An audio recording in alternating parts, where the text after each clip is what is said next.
video is to propose alternative for a headstand, Sirsasana, in case you can't do Sirsasana. So the first video is about step-by-step process of being able to get up. So if you can't do it because your technique is not good enough, follow the instructions in the first video. Now, reasons why you might not be able to do a headstand. If you have high blood pressure, it's not advisable to do a headstand.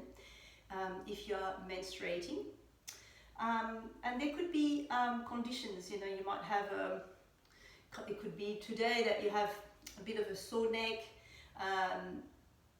shoulder issues, so these are alternatives to still get some benefits of the headstand.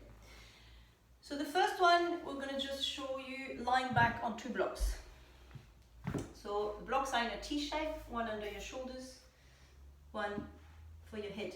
Now my shoulder blades are going to rest on top of this block. I have a blanket nearby. That blanket could replace that block, or sometimes that is not enough height. So let's have a look. This is also a very good pose for people who are a little bit hunchback in their back and who might not have the flexibility yet of the chest open to do Sirsasana. So my shoulder blades are pressed on top of the first block, and sometimes people put that block too low, which kind of feels good, but it's not going to help me in my shoulder headstand. So that is, my shoulder blades are flattened because they're pressed on it.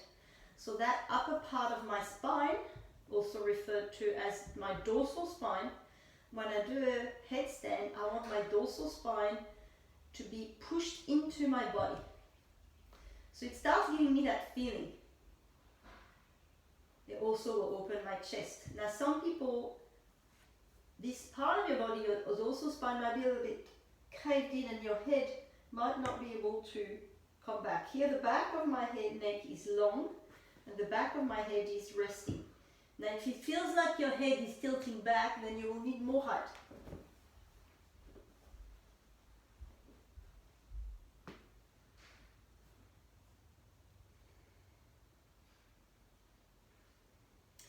Now some people are actually quite open and they might be able to take less height so that the head is back a little bit.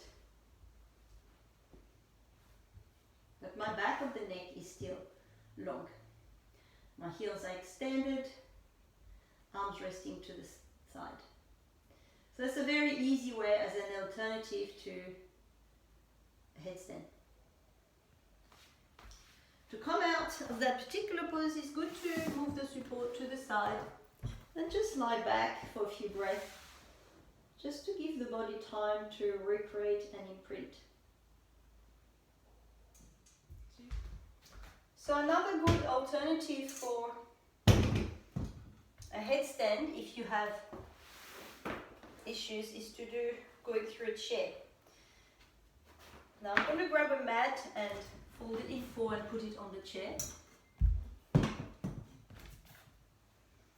And I will show with head support and without head support. So I'll grab another bolster.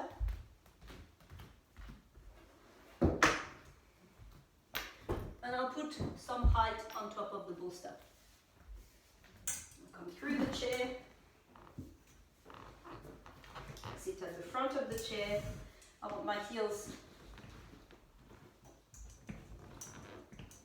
down on the floor and my toes up.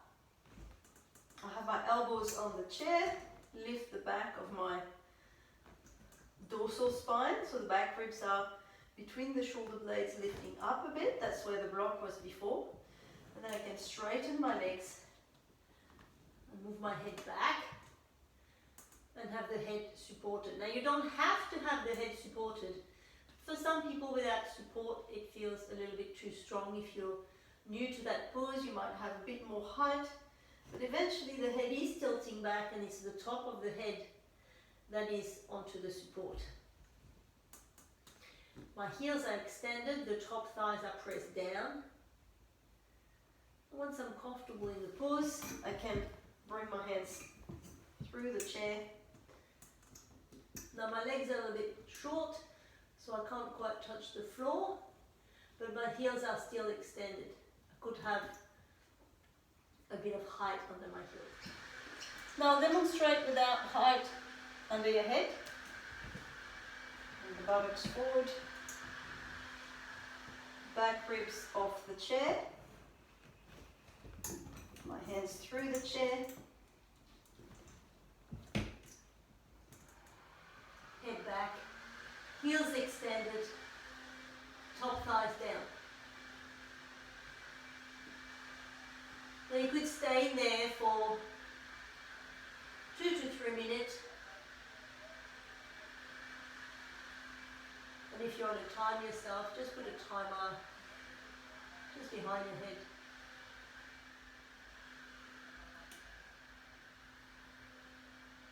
Top thighs pressed down, heels extended. And then after a while you can take the hands up, shoulders away from the ears, heels extended, then extend the arms above the head.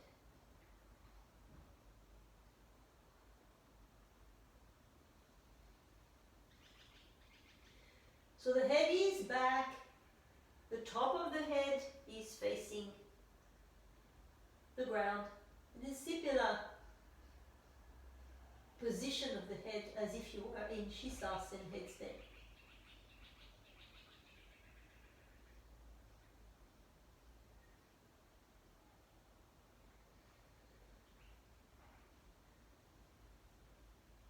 Heels extended, arms extended. Top thighs pressed down. And then release. Come up.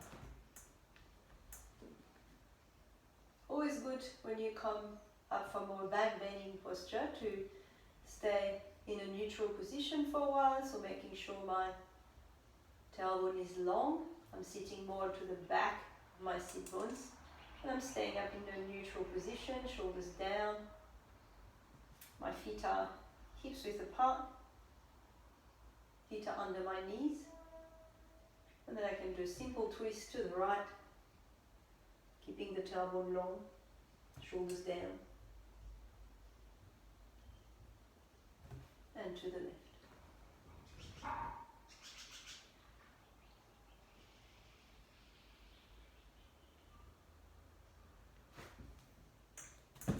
Come out of the chair. Alright, so I hope that gives you lots of options to practice